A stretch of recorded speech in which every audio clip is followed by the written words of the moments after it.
David, you're not going to fire me, are you? You're not going to let me off. I think it does take two people to do this podcast, at least you and I. was not prepared for that question. Ryan, well, can I see you in my office after this? I'll be better, David. Bankless Nation, happy 4th Friday and the final Friday of February 2023. David, what time is it? Ryan, it's the Bankless Friday weekly roll-up where we cover the entire weekly news in crypto, which is always an ambitious endeavor, yet we persevere into the frontier.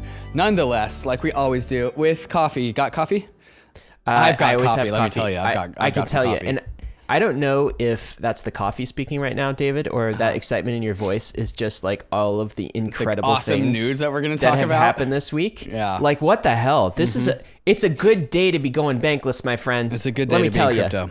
You know what? We shouldn't tease them any longer. We should just get into some of the headlines that we're going to discuss in this epic weekly roll-up, the 4th Friday of February. David, what's on the agenda? Coinbase drops the base, a new blue layer 2 on the scene. Yeah, that's right. Coinbase has its own dedicated layer 2. A new blue layer 2. I love that. Layer 2. Yeah, you like that one. And so we're going to talk about all those details. What does that mean? What does it mean for Coinbase to have its own layer 2? How are they building that? What are all the implications behind that? So we're going to unpack that and more because Bankless got the scoop. So coming up after that, and the sad news, SEC sues Terraform Labs and Kwon, which, I mean, that's not a surprise, but the implications of what that lawsuit might imply are bad. So we got to talk about the details, the precedent that might set if that goes forward. And then third, Spotify, the app that some of you are using right now to listen to this podcast, is going to have tokens in it soon. Yeah. Which is pretty cool. Seems like it. Seems like maybe podcast NFTs. NFTs. Music NFTs are a thing. Token gating. We're going to get into all of that and more. David, before we do, we got to talk to folks about something we don't often talk about on Bankless, and that is, what does it mean to become a citizen of the Bankless Nation? I'm going to close that URL. Do you know why? Because this is our new beta site, by the way. This is going live in about a week's time. I think our dev team might kill me. Soon TM. 2 weeks.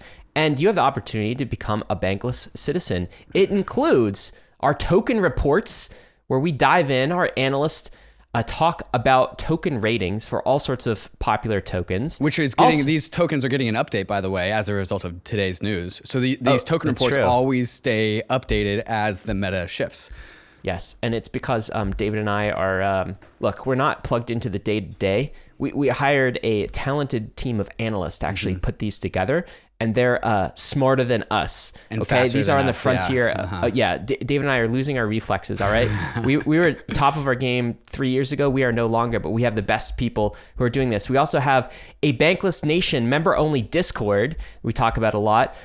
A premium podcast feed with a ton of goodies. And David, just this week, we released the debrief on the premium podcast feed. We also released a special Q&A Twitter session that we had with Eliezer Yudkowsky, of course. And that was the Q&A that we had promised after that crazy episode that we recorded. So all sorts of goodies come on the special premium podcast feed. You can only unlock that when you become a Bankless citizen. All the extra content that we have that we don't have space for in the normal RSS feed, all the extra content gets on the premium RSS feed. But those are only some of the details. You get to go to our in real life Denver meetup. You get to go to all the future meetups that we'll have at ECC and permissionless.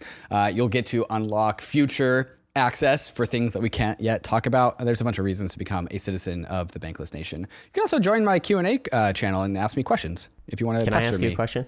Well, I've never done that in my Q&A channel. Sure. I can't in real life. I have to reserve it for the Q&A. That's what the channel's for. Yeah. Okay. Fair enough, David. Anyway, all this $17 a month. It's like a Netflix subscription. That much Netflix costs. And anyway, we think you should become a member of the Bankless Nation. We'd love to have you on the journey with us. David, let's get into the markets this week. What is Bitcoin price doing for us? And we're viewing this, of course, on our favorite place to exchange tokens, KRAKEN. Our number one recommended crypto exchange. These are the charts for Bitcoin and the dollar. What are we looking at on the week? Looking at on the week, start of the week at $25,000. ending the week at $24,000, which means Bitcoin is down 4%. You are zoomed super far out. You are looking at like a year's time frame, right? But that's All right, what, if you zoom in, that's what we are now. We are down 4% on the week, lost $1,000 off of the Bitcoin market cap. All right. How about Ether? What's that doing on the week? Ether down 3.3%. Started the week at 1725. Currently ending the week at 1650.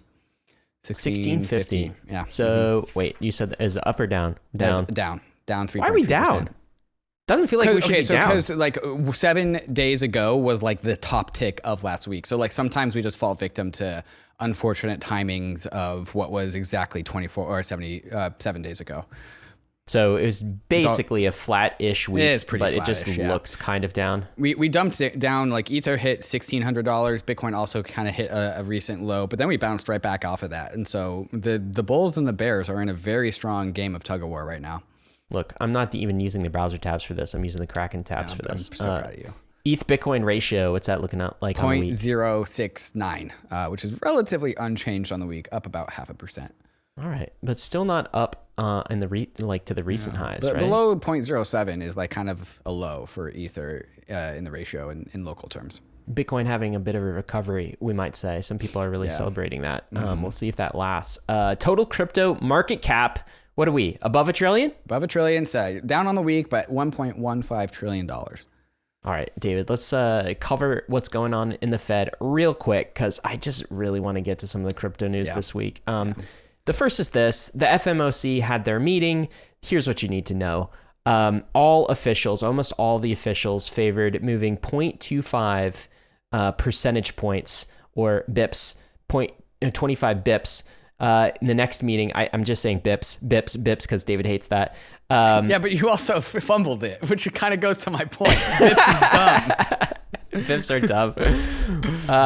The next meeting, anyway, we'll probably see a 25 basis point increase in March. And then some of them want a 0.5%. All right, never mind. I'm not doing the bips thing. Yeah, thank you. Some of them want a 0.5% increase, and they're probably not going to get it. But the Fed says basically, forget about the pivot. We still got work to do on the inflation. We're not pivoting now. And the market doesn't expect the federal funds rate, the interest rate to increase beyond about 5.3%. So we're kind of close to peak, at least according to the market. So that's what's going on there. The interest rates aren't hiking as fast as they used to be. We might get close to a top. What is going on in the world of ultrasound money, though, David? It's at all-time lows in supply since the merge. So that's just great. I think how much Ether have we burnt since the merge? So 35,000 Ether. Wow. In 160 days. So almost 35,000 Ether in half of a year. That's just great. That's just great. The down only on the supply. Yeah, this is all-time lows. Big time. I mean, every single week we've hit all-time lows every single week for like over a month now, I think. We are negative 6 bips, David. Can you believe that? I mean, inflation. I hate that you just said that. 6.6 bips to be precise. Yeah. So yearly deflation is 0.066% negative. That's pretty cool. Why do we always talk about this? There's some context for this. Here's a tweet we pulled up. What does this say?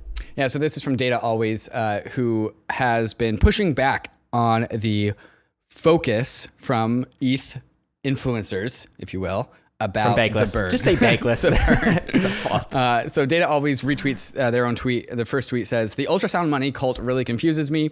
If we match the highest ever yearly average burn, we see a supply decrease of 2 to 3%. With constant fully diluted value, it's an insignificant price pump. Deflation is a meme. The bull case is flows."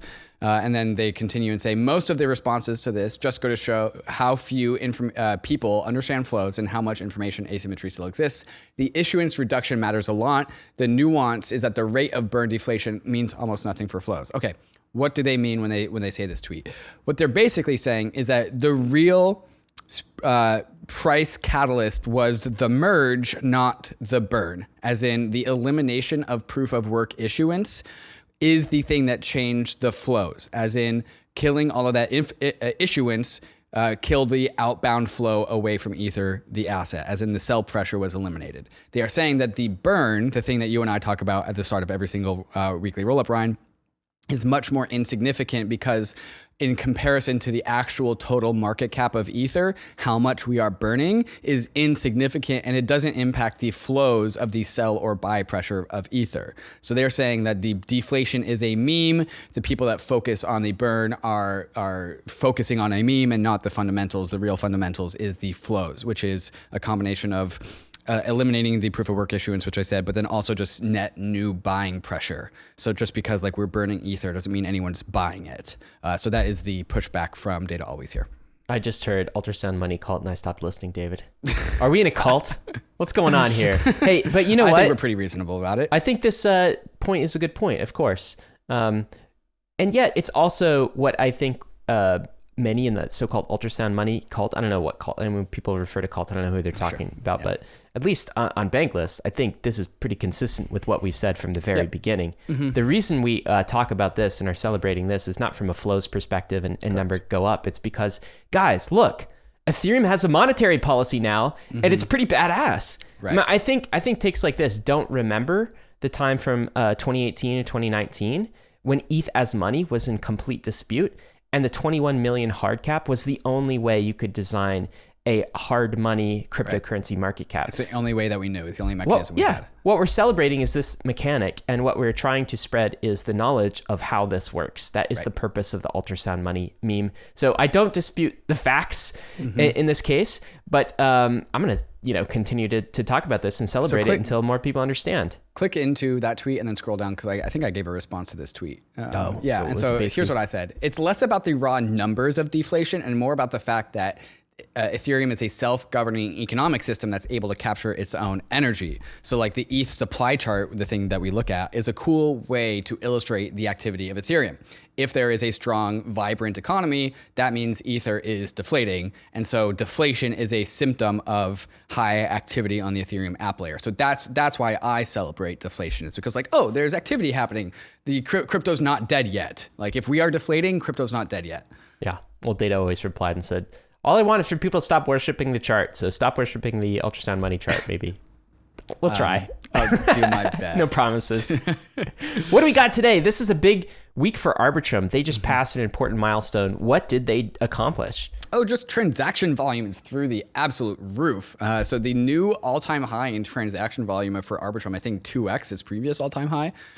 So just really healthy activity. Speaking of healthy activity on an app layer, Arbitrum passed Ethereum. Arbitrum at layer 2 by itself passed the Ethereum L1 transaction First capacity. time this has happened ever. And it won't be the last. Definitely not. I mean, these L2s are going to go sky high relative to I'm going to guess Ethereum a new layer 2 is going to come onto the scene and absolutely blow past all other layer 2s in transaction capacity. And my prediction for this will be talked about in a short second. What do we got here, David? Here's another take on Arbitrum, getting into some details of this data. Yeah, same conversation. Take a look at this efficiency, says Hunter, who I know is an Arbitrum fan because he's got the small brains PFP. February 24th on 2022, which was pre-Nitro upgrade, Arbitrum's Nitro upgrade. Arbitrum did 106,000 transactions, which cost $165,000 in fees. A year later, February 20th, 2023, post-Nitro, Arbitrum did basically 1 million transactions with $155,000 in fees. So basically a 10x in total transaction volume, 9x, and then basically a zero change in the actual fees it took to get that done. So 8.7x increase in capacity with $10,000 saved in fees. And that's what because scale looks like. They are able to compress more things in an Ethereum transaction in a like piece of Ethereum block, right? So their compression technology has gotten better over the last 12 months. That's what that means. That's exactly right. And then the last thing in the markets that we'll talk about, Coinbase's Q4 2022 earnings are out. And an interesting note here is the how much each asset, Bitcoin, Ether, or other coins, represented of the total trading volume on Coinbase. And so if you zoom into that little graphic, Ryan, so last year in Q4 of 2021, it was 16% Bitcoin, 16% Ethereum, 68% all other crypto assets of trading volume. This year, it's 35% Bitcoin, 33% Ethereum, 33% other crypto assets. So I think this just shows that like speculation on the long tail of crypto assets has kind of gone out the door and people have flown towards blue chips. Totally. And Ethereum and Bitcoin neck and neck. for that title of trading volume king, at least on Coinbase. That's pretty big. David, but we got some bigger stuff coming up. Give us a tease. Coinbase drops the base. We're going to talk about the brand new Coinbase Layer 2, which there's so much to talk about there. And so we're going to unpack all of those details. Not only did we have the opportunity to interview Jesse Pollack from Coinbase about this vision, the Bankless Zoomer analysts were able to put in some alpha report. So we'll talk about all of that and more. 4 huge revelations in the SEC's charges against Kwon and Terra Labs. Why so late? Why didn't they do this earlier? Maybe they were waiting for a more warm climate for them to push past more precedent that's stricter. Perhaps we'll talk about all of that. And then royalties caught in the crossfire of the NFT marketplace wars.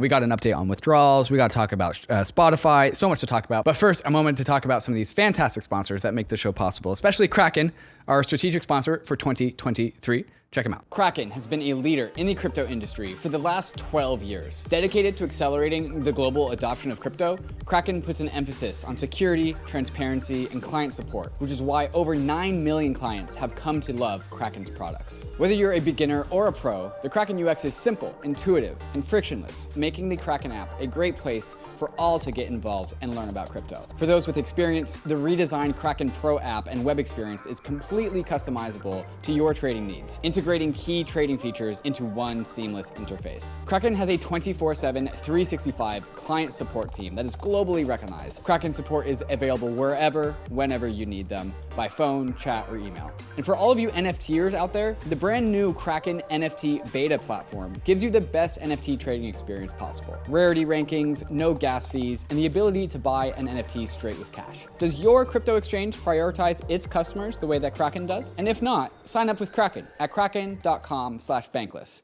Hey Bankless Nation, if you're listening to this, it's because you're on the free Bankless RSS feed. Did you know that there's an ad-free version of Bankless that comes with the Bankless Premium subscription? No ads, just straight to the content. But that's just one of many things that a premium subscription gets you. There's also the Token Report, a monthly bullish, bearish, neutral report on the hottest tokens of the month. And the regular updates from the Token Report go into the Token Bible, your first stop shop for every token worth investigating in crypto. Bankless Premium also gets you a 30% discount to the permissionless conference, which means it basically just pays for itself. There's also the airdrop guide to make sure you don't miss a drop in 2023, but really, the best part about Bankless Premium is hanging out with me, Ryan, and the rest of the Bankless team in the Inner Circle Discord, only for premium members. Want the alpha? Check out Ben the Analyst's DGen Pit, where you can ask him questions about the Token Report. Got a question? I've got my own Q&A room for any questions that you might have. At Bankless, we have huge things planned for 2023, including a new website with login with your Ethereum address capabilities, and we're super excited to ship what we are calling Bankless 2.0 soon TM. So if you want extra help exploring the frontier, subscribe to Bankless Premium. It's under 50 cents a day and provides a wealth of knowledge and support on your journey west. I'll see you in the Discord. Guys, it actually happened. Coinbase is going to be the first exchange, the first US publicly traded company to launch a layer 2. David, that layer 2 is called Base. It's based on Optimism technology. It settles on Ethereum. It is fully EVM compliant. David, what are the details here? So the Base testnet is live today. That is what is being announced today. The Base testnet layer 2, mainnet soon TM. There's no date launch for the mainnet. We'll get this out of the way. Base, the token, does not exist. There is no Base token. There is no Base currency. There is no airdrop. There is only a testnet for a rollup called Base from Coinbase that is built on the OP stack from Optimism. But there are significant second order effects of this. And like, first off, just like think about this from first principles. Coinbase is building a optimistic rollup to enter the arena alongside Optimism, Arbitrum, Polygon, and now Base. And so like you can add Base to that list. It is going to be the official chain of Coinbase. So this is kind of like the Binance Smart Chain, but for Coinbase. It is fully permissionless for developers to build on. So Uniswap, I will expect to see governance votes from like things like Uniswap, Aave saying, hey, we should deploy our application on Base. And I expect all of those votes to be a resounding yes. You're going to see other like Optimism native infrastructure to also want to go over to Base. There's going to be a huge land grab for DeFi apps to be on Base. So I think that is what we're about to see. So how did this project even get started? And so both Coinbase and Optimism were both working on EIP 4844 Proto Dank Sharding. Also Proto Lambda, which Proto Dank Sharding is named after, is on the Optimism team. And then there's a few other developers on the Coinbase side of things. They were all working towards 4844. So they were all in the same room together.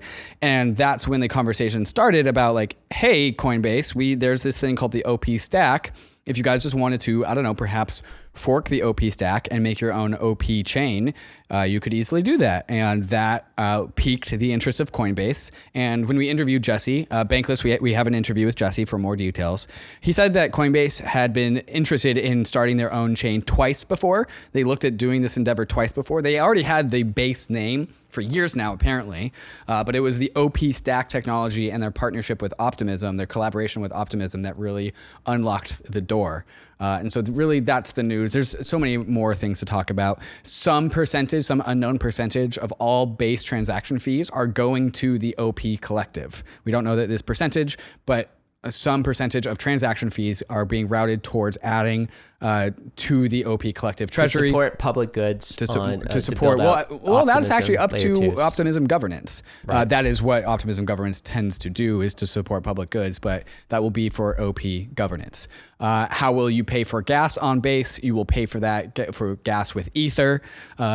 Coinbase is going to be the only sequencer, the one-of-one sequencer of the Base chain. But Jesse, in our interview, did say that the long-term vision of Base was to be a fully permissionless network, not just from a builder perspective, but also from a validator perspective. So they have the same aspirations as Optimism and Arbitrum to eventually become a fully permissionless chain with a fully permissionless validator set. Now, Ryan, we explicitly asked Jesse, is there going to be a Base token? And he said no. And then I specifically asked Jesse, well, is Base going to be a permissionless validator set in the future? And he said yes. And those, Ryans, are conflicting statements. So one of these things has to give. Is that true? Could you not do a permissionless validator set without a token? Well, isn't the only thing that you need is some sort of kind of collateral to stake? So could you use ETH as part of your sequencer set? Rather than a native token. I guess that's true. Or something like Eigenlayer maybe, right? Where like, I wonder, I think the design space is broader than just L2s that are spinning up tokens. But anyway, look, you did all of the details. So I bet that answered like 100 questions for the Bankless Nation. I want to zoom out and talk about this from a high level perspective, because I think that this is a really big deal for crypto. I think this is like top 5 things that have ever happened since I joined crypto, David. It's definitely behind the merge. It's behind a few other things, but like this is top 5. And I think people are probably asking why. Like, why are Ryan and David talking about this so much? Why do they think it's such a big deal? So another, an exchange launches a chain. Like, who cares? It's not. It's about how they launched the chain. All right, that's the big difference. When we had Brian Armstrong on the podcast in October of 2021, we asked him the question, when Coinbase chain, when's that going to happen? He said, when the technology is ready, we'll do it. When we feel like we can launch in a way where we can maximize decentralization, and when the technology is available to do that, then we'll launch a chain. They're launching a chain now. The technology is here, David. And the way that they're doing this is different than the way, say, Binance launched their chain. Right? Binance controls the validator set. Binance, if it has, 2/3 majority, it could do all sorts of nefarious activity on chain. Coinbase launched with a layer 2. They are a sequencer on the layer 2, but they cannot steal funds on chain. They have limited powers. Why? Because this entire chain settles to Ethereum. So this is a maximally decentralized way to actually launch this chain. And it's the maximally bankless way to launch this chain as well. So it's aligned with those values. The other thing I'll say is Coinbase has like 110 million verified users, okay? A tiny, tiny fraction of this, maybe like 1%, maybe 1 to 2% are actually going full bankless and going on chain after they create like a Coinbase account. Why is this? It's because the tools are really hard today, David. It's like, we talk about this like the user experience isn't there. It's difficult to get into crypto. Coinbase is going to onboard a vast majority of their verified users, and let's say they onboard, maybe 20%, right? It's 20 million. 20 million new people. We will have like 10x'd the amount of people on chain using crypto. And of course, this was not possible a couple of years ago. Transaction fees were too high. But now that you have a layer 2, now that you have EIP 4844, transaction fees can be fractions of a penny. So the technology's here and it's ready. And I think that they are going to set a cookie cutter for other publicly traded companies to start going down this path too. Other crypto exchanges, other crypto banks. We start to get rid of the overhang of, why do you have to use a centralized lending provider like a Celsius or a BlockFi when you can have an easy onboarding experience into a layer 2 with completely open source auditable code on the back end? Anyway, so many reasons this is so exciting, but that is the big picture of why this is a big deal. It's the way that they are launching this chain. I mean, using ETH as the money rather than doing like a pump and dump token. It's just a really fantastic way to approach this, and exactly what we've predicted that exchanges would do over the long run. Yeah, so we have so much more information. We have a YouTube video, an interview with Jesse Pollack. I put in a Twitter thread. We have a newsletter release on the Bankless newsletter, which goes through some of the implications of this. Just some of the stats that are in the tweet thread. 110 million users on Coinbase with $80 billion in assets. So some reaction to this, like, oh, a brand new optimistic rollup alongside Arbitrum, Optimism, and Polygon, and Base is in testnet. Like, how is it going to fill up its chain? How is it going to compete with all these fully developed layer 2s? Arbitrum only has 500,000 unique addresses on it. Coinbase has 110 unique verified users. 110 million. 110 million, yes. And so like 1% of Coinbase's users, if they can get them onto the Base chain, is already more than double the most used layer 2 on Ethereum today. And so don't we have all the apps on layer 2s.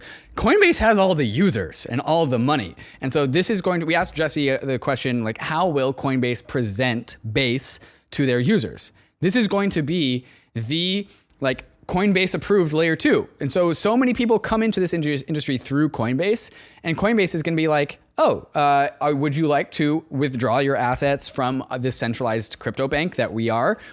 Feel free to deposit it onto Base, a layer 2 on Ethereum. And so this is aligned with the crypto idea. And so the tweet that I wrote in this tweet thread, I say Base makes Coinbase bankless because Coinbase can encourage its users to withdraw from Coinbase and deposit onto Base while still being inside of the Coinbase ecosystem.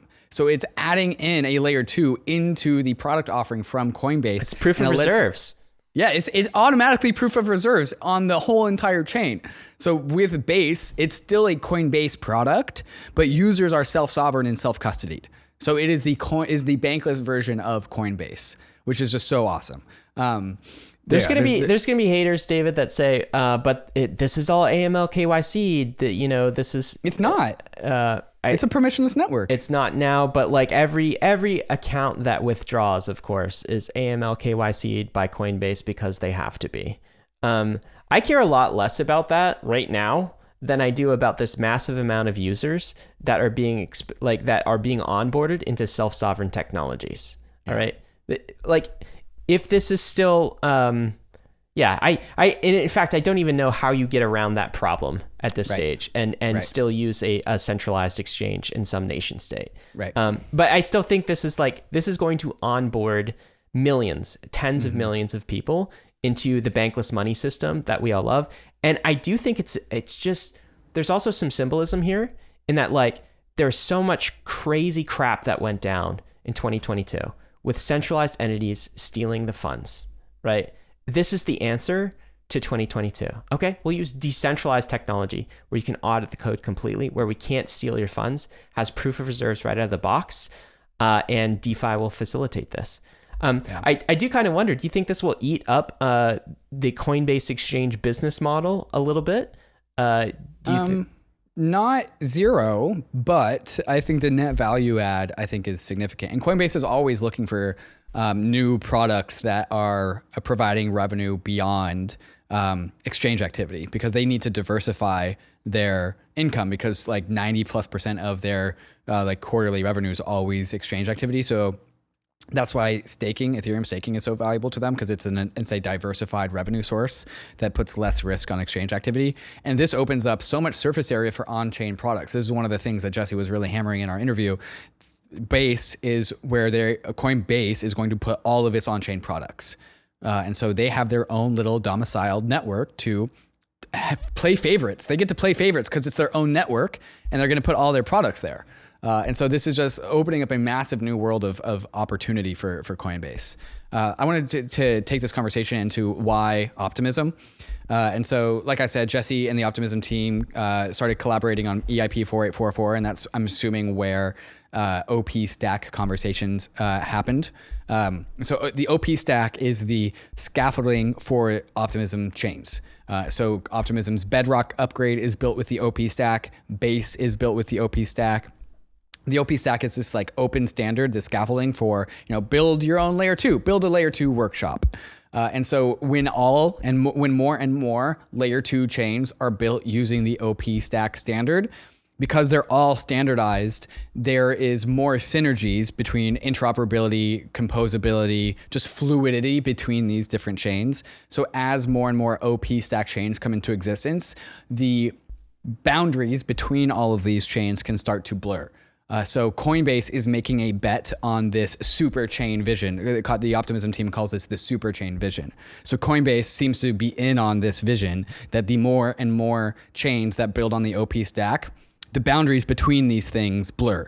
And this is part of the ethos as to like why layer 2s in the first place. Like, why build a layer 2 chain instead of your own customized blockchain like BNB chain or your own app chain? It's because it apparently is Jesse's and Coinbase's philosophy that building a layer 2 is building a bridge, not an island. That's a line from Jesse in our interview. Coinbase wants to build bridges, not islands. And so building a layer 2 network on Ethereum allows Base to be connected to all the other layer 2s on Ethereum and all the assets on the layer 1 and all of the users. And so they are bridged right into Ethereum's ecosystem. But in addition to that, the OP stack also provides that same interoperability with the Optimism superchain that is slowly being built. And so not only is it building bridges into Ethereum and all of its layer 2s, but it's building more direct bridges into Optimism and all of its other future chains that are totally going to come, because the OP stack code base is the most forked layer 2 code base that exists. Yeah, I guess like Optimism basically wants all the forks, so they develop some sort of network advantage for superchains. All the forks. I am hopeful that superchains can talk to other superchains in the future. I know we've sort of like hinted around this. Slowly but, they will. I want the ZK sync to be able to talk to the Optimism, to be able to talk to the Arbitrum and all of that. One other a side product of this too, we mentioned that Coinbase is not launching a token. And the cool thing about a layer 2 is because you don't have to. Right. That's what's cool about it, right? If you're launching your own layer 1 sidechain, you have to have a token because you have to inflate that token to pay for security budget. A layer 2 already comes with its own security intact. It's a less expensive, it's a cheaper way for a Coinbase to do this. And part of our conversation with Jesse was like, hey, the reason we couldn't do this 2 years ago is because it was infeasible. Like the tools weren't there. But then when we tried to get support for this project internally at Coinbase, like in 2022 with OP Stack, the code is ready. It's like, here's a chain out of a box, just fork it. And by the way, it comes with its own economic security. You don't even have to launch a token. The tools are getting easier. This is like this is why we're going to see an explosion of chains too. Anyway, we could say more, and we probably will throughout this episode. Yes. But that is the news for you. One thing though, I'm already seeing some apps start to announce that there's a land grab. Okay. Apps are trying to grab as much real estate on Base chain as possible. This is Euler Finance, right? Is it Euler? Yeah. So Euler saying Euler can become the main trading venue for CB ETH. I think it kind of already is. First off, what is Euler? It's like Compounder Aave, but with a few other extra governance-free mechanisms. And so they are already planning their migration onto Base. And so the land grab has not a migration from another chain, but more a deployment. Additional support, right? A deployment, yeah. So this is Jesse. Jesse tweets out, today I join 100 plus contributors from Coinbase to launch Build on Base. Base is the builders chain for Coinbase, the builders of the world. And he is also, Coinbase, as a result of this announcement, also becomes the second protocol development team of the OP stack. So now it's OP Labs and Coinbase, which are collectively building the OP stack. So that's pretty cool. Just congratulations, Jesse. Also, just shout out to Jesse, who not only pioneered this effort, but also pioneered the KZG ceremony being prompted to all Coinbase users. Just like the alignment that Jesse is creating between Coinbase and the Ethereum decentralized ecosystem is so strong. So just like, well done, Jesse. Well done, Jesse. That's really cool. And so if you want to learn more, we interviewed Jesse. That interview is available already on the YouTube. I'm sure some of you have already watched it. We are also live streaming with the Optimism team at 10 a.m. Eastern time this morning, Friday morning, the 24th. And so we're going to get the Optimism perspective on this as well. No shortage of content, guys, from Bankless. I should mention, in the interest of disclosures, both David and I are... advisors for Optimism, support that project, think it's wonderful. Also, early investors in Euler Finance as well. Yes. Full disclosure, you can always find that at bankless.com/disclosures. I don't own any coin though, like the actual stock. Do you? I don't own Boomer assets. All right. Well, that's it, man. Let's talk about the SEC, shall we? Here we go. We tried to hold off the SEC as long as possible. Okay, here it is. So breaking news, SEC sues Terraform Labs and Do Kwon. Terraform Labs, of course, the protocol team behind Terra. Why so long? Like Terra collapsed almost a year ago. Why so long? Ryan, is it perhaps the political environment is more conducive for the SEC to get away with more things now that FTX has collapsed? Is that possibly why? I don't know. That's pretty cynical, David. That's pretty cynical. SEC files a lawsuit against Terraform Labs and Do Kwon for allegedly orchestrating a multi-billion-dollar crypto asset securities fraud by repeating false and misleading statements to build trust before causing devastating loss for investors. Good so far, though, right? That's what they should be doing. He's a scammer. Go after the scammer. Yep. Okay, good job, SEC, right? Yes, Gary Gensler says that Terraform Labs failed to provide the public with full, fair, and truthful disclosure as required for a host of crypto asset securities. Gensler commended the SEC staff on their investigation, adding the defendants attempted to prevent us from obtaining important information about their business. This case demonstrates to the lengths to which some crypto firms will avoid complying with securities laws. Okay, so trying to paint all of crypto as just as bad as Do Kwon, I'll throw a flag on that. But this is what we get into when we're a bunch of degens who ape into algorithmic stablecoins. Also worth noting that Do Kwon was actually served by the SEC at Missouri Mainnet in New York in 2021. So this story has actually been going on for a while. Okay. What does all of this mean? So here's a CoinDesk article that says 4 huge revelations in the SEC's charges against Terraform Labs. SEC findings describes the entire Terra system as a fraud, similar to Sam Bankman-Fried's FTX. So I'm going to read out all 4 points and we'll go into each of them here. Number 1, Terra USD's stability was a complete and conscious fabrication. Intentional, yes, that means. Intentional, yes. 2, Do Kwon and his allies were cashing out big time the whole entire time. Shady. 3, the Chai deal was even faker than we thought. I don't know what the Chai deal is. Chai payments platform, an e-commerce system in South Korea. That's right. It was sort of the pump around this. See, retail's really using this. We have adoption. We have real world adoption in South Korea. That's what Chai was. Okay. And then 4th, it turns out U.S. regulation does matter, is again the headline from this article. Kwon and his team are accused of committing crimes in the United States that affected several U.S. victims. Yes, I'm sure. Are you ready to take these one by one, Ryan? Yeah, sure. So what's number 1? The stability was a complete farce, apparently. It was never stable. Yeah, so Terraform and Kwon secretly arranged for a third party to purchase massive amounts of UST to restore the $1 peg when Terra USD experienced a small depegging from its $1 target price. When was this? Was this when Terra started to wobble in 2022? No, this was a year ahead of that in May of 2021. So the narrative of UST being rock solid was a complete fabrication because the Terra USD price was wobbling in as early as May of 2021. So the SEC compares this fake to the fake laboratory tests that led to Elizabeth Holmes' decade prison. I can't disagree with that, David. Yep. I mean, they were advertising a product that was stable and they knew that it absolutely wasn't. They were just propping it up.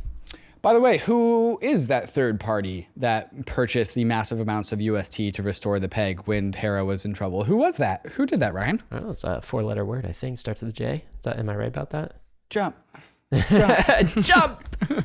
Jump Capital. We'll get to them. Yeah. God damn. Okay. So Do Kwon and his allies are cashing out big time. A variety of tentative attempts to trace funds flowing out of Terraform Labs after the collapse found that Do Kwon cashed out hundreds of thousands of dollars worth of Bitcoin while he's in Serbia, and that was after Terra collapsed. The SEC claims that Kwon and his accomplice transferred over 10,000 Bitcoins from Terraform and the Luna Guard Foundation and converted over $100 million of that Bitcoin into fiat withdrawals through a Swiss bank in June of 2022. Do you remember the Luna Guard Foundation? This was the non-on-chain, like a group of actors, like just trust us with the money. We're going to purchase this Bitcoin with Luna, and then we're going to use that to prop up the price of USD. Remember when we suggested that why does your algorithmic stablecoin, which is apparently perfectly stable, need an external agency to help maintain the peg? Off-chain with just a few set of key signers that we have to trust, and apparently they were taking that. Weird. Huh. Who could have seen that? What else we got?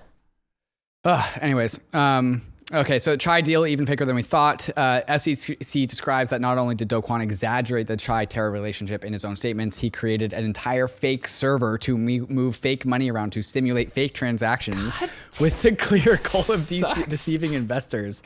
Wow. Look, I'm grateful for the SEC for doing this part of it. Dude, it's great, hate it, man. No, it's like the public didn't know this. We need to know this. Good job. I mean, we want the SEC to help us prosecute the scammers. Last but not least, evidence suggests that Kwon used his Twitter account to promote Terra USD to Americans and insult critics who warned of flags that led to the currency's collapse. Insult. Wow, critics. I was personally insulted. I was there. Were you insulted too? I mentioned in that sentence. Are you named in this whole court document here? They insulted David Hoffman. Critics who warned of flaws. Yes. Yeah, that was us. All right. God damn. Okay, moving on. Who got rich? Question mark. We found out who got rich. Apparently, according to these documents, Jump Capital. Say the name. Jump Capital. It's actually Jump Crypto, which I think is a subsidiary of Jump. They made $1.2 billion from Terra. $1.2 billion. Retail got destroyed, David. Mm-hmm. They were also the ones responsible for helping maintain the peg after it was known that the peg was unstable. I'm just so tired of the sharks and the mercenaries in this space. Like, they should be called out. Guys, this is not okay. Do you remember, this was kind of like peak finance bro culture in crypto that I absolutely hated, which was just like, let's just make tons of money. It was just like Wall Street infecting us. Look, we have nothing against making money. Right? Like, we're all crypto investors. We just think you can do that by betting on things early, and waiting until something is built that's useful, and then receiving the upside after the useful thing is built. Kind of the traders, the mercenaries coming in here don't care about that. They made money. They're not even they're named in this report. No charges against them. They didn't do anything illegal, David. Right. Technically. Yeah. $1.2 billion. I ask you, does that feel fair? Retail gets completely destroyed by this, and they made out fine. Jump Capital. It incents them to do it again, David. Give it back. Anyway, it's so there are a bunch. This is a tweet from Cyrus, who's like one of the most savage people on Twitter, and he's always right in my opinion. Jump trading propped up Terra after it almost broke early on.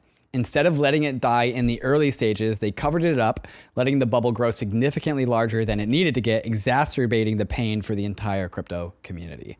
And he's retweeting Fatman Terra, who's a Twitter account that focuses on the Terra news.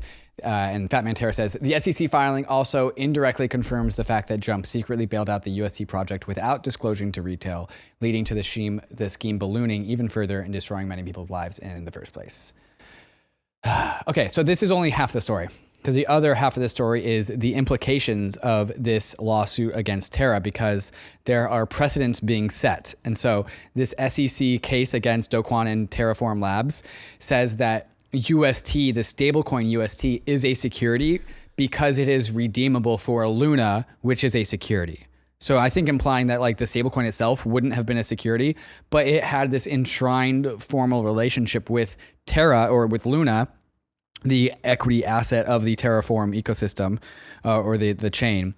And so because UST was natively convertible to Luna, the SEC determined Luna to be a security, then UST therefore becomes a security because of this enshrined formal relationship. And not just UST, all potentially algo stablecoins in the future. Not just that, Ryan, all wrapped assets. And so what Mike Selig says is that this precedent, if set, means that any wrapper can make an asset into a security. Are you talking about like wrapped ETH? Well, not necessarily, not wrapped ETH because of how staked ETH. Staked ETH, yeah. So A ETH in Aave, C ETH in Compound, S ETH derivative Lido. tokens. Anything with a wrapper that has some sort of like, money Lego component to it could potentially become a security. This is the here. thing that is so pernicious and so insidious is, thank you SEC for helping investigate and take down a scammer. But Which you're was real using and this exactly what they should have been doing. Gensler is using this as a land grab opportunity to get more control over a crypto, and he's setting a precedent. Right. It's evil genius. I tweeted this. Gensler's next strategy is to go after Do Kwon and UST because he knows no one will defend them. How can we defend them? How can we defend it? We didn't defend them at the time. And if he wins, he'll establish broad precedent for more control over crypto. It's evil genius. Thanks, Do. I don't see a friend here. Do Kwon and a bunch of others screwed this up. By the way, you know what we should do is go back and listen to that Luna Terra debate that we had in, was this April of 2022 before the thing blew up? Like 2 weeks or 3 weeks before it we blew up, said this would happen. We said in the exit, like there was a bull bear case. We were quite clearly on the bear case, and we said, hey, we're just worried if this whole thing blows up, the regulatory backlash on us will be severe and significant, and Do Kwon and the lunatics and the Terra bulls won't have to pay that cost, but we will because we believe in this technology and we're settlers. Still be here, yeah. And that's exactly what's happening, and it's so frustrating to see. Right. It's just so frustrating to see. Do Kwon's got $100 million and he's hiding in Serbia somewhere, and now we have to clean up his mess. Sick. All right. Well, awesome. Look, a little bit of good, a little bit of bad. I'm choosing to remain super optimistic this week because we've got a lot more to talk about. David, what's coming up next? Update on the Ethereum withdrawals. Got some good news on there. Spotify is going to get some tokens inside of it. Our NBA Top Shot NFTs securities. So much more to talk about. We've got some Flashbots update as well. So we're going to get to all of this news and more. But first, I'm going to talk about some of these fantastic sponsors that make the show possible. UNISWAP is the largest on-chain marketplace for self-custody digital assets. UNISWAP is, of course, a decentralized exchange, but you know this because you've been listening to Bankless. But did you know that the UNISWAP web app has a shiny new fiat on-ramp? Now you could go directly from fiat in your bank to tokens in DeFi inside of Uniswap. Not only that, but Polygon, Arbitrum, and Optimism Layer 2s are supported right out of the gate. But that's just DeFi. Uniswap is also an NFT aggregator, letting you find more listings for the best prices across the NFT world. With Uniswap, you can sweep floors on multiple NFTs, and Uniswap's universal router will optimize your gas fees for you. Uniswap is making it as easy as possible to go from bank account to bankless assets across Ethereum, and we couldn't be more thankful for having them as a sponsor. So go to app.uniswap.org today to buy, sell, or swap tokens and NFTs. Arbitrum 1 is pioneering the world of secure Ethereum scalability and is continuing to accelerate the Web3 landscape. Hundreds of projects have already deployed on Arbitrum 1, producing flourishing DeFi and NFT ecosystems. With the recent addition of Arbitrum Nova, gaming and social dApps like Reddit are also now calling Arbitrum home. Both Arbitrum 1 and Nova leverage the security and decentralization of Ethereum and provide a builder experience that's intuitive, familiar, and fully EVM compatible. On Arbitrum, both builders and users will experience faster transaction speeds with significantly lower gas fees. With Arbitrum's recent migration to Arbitrum Nitro, it's also now 10 times faster than before. Visit Arbitrum.io, where you can join the community, dive into the developer docs, bridge your assets, and start building your first dApp. With Arbitrum, experience Web3 development the way it was meant to be: secure, fast, cheap, and friction-free. David, is Spotify rolling out token support? I don't know, but that's what this screenshot looks like. What are we looking at here? That's what it looks like. Yeah. So here is a screenshot. It says, "Welcome to Spotify's token-enabled pilot. We're happy you're here." So what we are looking at is a sign-in with a wallet, MetaMask, Rainbow Wallet, Ledger, Xerion, inside of a Spotify mobile experience. Wow. And then once you connect your wallet, you get to connect your, and then apparently it changes the behavior of Spotify and unlocks certain experiences. So this is available for Android users in the US, UK, Denmark, Australia, and New Zealand, I think. Yes. Good job. Cool. Thank you. And so token gated access to music content in cool. Spotify. That's awesome. It's so That's cool. awesome. Podcast NFTs, music NFTs, token gated content. This is a huge boom for creators. I wonder a few things. Like, first of all, implications of this is like, does Gary Gensler want to control music NFTs too, and all of the tokens on Spotify that unlock it? Like, does he really want? He probably does. He probably Should does. we give him what that are you power? asking, Ryan? Come of course on, he it's so wants that. stupid. The other thing I would say is the experience is for Android users only, not Apple. And I almost wonder. It's a pilot. It's a pilot, but I almost wonder if Apple is it's maybe it's not going to be available for Apple. You know, Apple wants to tax. They want to do their 30% tax on all NFT transactions. But yeah, I don't think there's.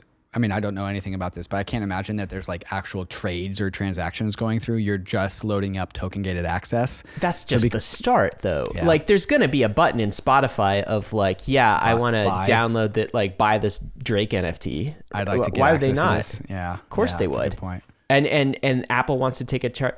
I just think that these sort of stupid, like, gatekeeping just cannot stand because a competitor will just be like, fine, if you want to charge, we'll just support Android. And then maybe I'll get rid of my iPhone because I want to do NFTs. And then Apple will have to submit and bend the knee. It's a competitive dynamic. And you know, the gatekeeping is just not sustainable with Web3. That's just not what we do here. We can't charge rent on all this stuff. I 100% agree with you. I just find it kind of funny and ironic that you're saying gatekeeping will not stand. I want token gated access in my apps. Creator gatekeeping is totally fine. This is power to the creators. It's decentralized. It's distributed. So cool. Nice job, Spotify, and whoever is leading that. Really, really good work there. What do we got here, David? Okay, withdrawals. The Sequoia Shapella scheduled for February 28th. Say that 3 times fast. What is Shapella? Shapella is a combination of Shanghai and Capella, because we just love our words in the Ethereum ecosystem. It is the upgrade for withdrawals for the Sequoia testnet, and that will happen on February 28th. So that's pretty cool. Granted that I can't imagine that this upgrade is all that complex. We're really just enabling withdrawals, but we have a testnet for that. This is March. Do you think March. it's going to go? No, We're going to go live in March. February 28th. But do you think we're going to get the next Ethereum upgrade in March then? Is this sort of what late this March, means? early April. Sounds about right. That sounds right. That's bullish. Yeah. Flashbots announces MEV Share, a programmably private order flow that empowers users, redistributes MEV, and takes a step towards decentralized block building. Okay, so what is this? MEV, Flashbots, of course. We know Flashbots. They are the people that help actually reduce some of the gas fees on Ethereum by creating a private off-chain marketplace for block building and block proposing. Now they are doing the same thing for users and putting their transactions into blocks that allow for users to recapture some of the MEV that they might be creating. And so how does this work? Users can choose exactly what transaction data of their transactions to hide and then also reveal through programmable privacy. So searchers, if you are familiar with this whole how a block gets built, searchers build in a competitive order flow auction for the right to execute against users' private transactions. Selectively revealing transaction data can help searchers better optimize their bids, which means higher payments back to the user. So because users can keep their transactions private, users can bargain for the MEV that they create without permissioning searcher competition. Basically, your transaction on Ethereum through this thing called MEV Share will create some sort of MEV. By keeping your transaction data private, you can actually force searchers to pay you for the MEV that you create. And so this is a way to get back some of the value that you put into the Ethereum ecosystem. This whole time you were talking, I was just admiring these heart messages. Who's the graphic designer that came up with this? Okay. The day after Valentine's Day. And we got these hearts, MEVU, Matchmaker, 0x81 Babe, Relay on Me. I wish these were real. I would buy these. I would buy these for sure. David, some layoffs that came down the pipe this week. Polygon Labs cut staff by 20%. So a 20% cut for Polygon Labs. Also, Immutable has reportedly laid off 11% of its staff. What's your take on some of these layoffs? It's, we saw a whole bunch toward the end of last year, some more early this year. Do you have a high level take on this? Yeah, laying off people when the markets turn down, it's just a symptom of just like when you've optimized for growth. And so when the markets turn against you, you have to trim and cut back. This is just a natural process of things. It doesn't mean that like Polygon is doing badly. It doesn't mean Immutable is doing badly. It just means they hired a lot during the bull market, and now resources have dried up, and so they have to cut back. A lot of companies overhired. And so in order to optimize, they are cutting back. This is just a normal part of the process. David, you're not going to fire me, are you? You're not going to leave me off. I think it does take two people to do this podcast, at least you and I. I was not prepared for that question. Ryan, well, can I see you in my office after this? I'll be better, David. NBA Top Shots moments. They might be securities. Moments of time are now securities? Well, awesome. Yeah. What else? Everything's a security. This podcast could be a security if we tokenize it. Bankless podcasts are, I don't even want to say that out loud. Don't say the words. That will be used against you, my friend. But what is this headline and what does it mean? NBA branded Top Shot moments, NFTs may be securities. Judge rules in Dapper Labs case. Ultimately, the court's conclusion was that Dapper Labs offered was an investment contract under Howey, the judge wrote. So we're going to have to follow this story, but it turns out where the scope of what a security is in expanding itself to Top Shot's moments. Great. So basically, we have even less clarity on what's a security and what's not a security as this is going through the court system. A digital collectible of a moment of time is a security.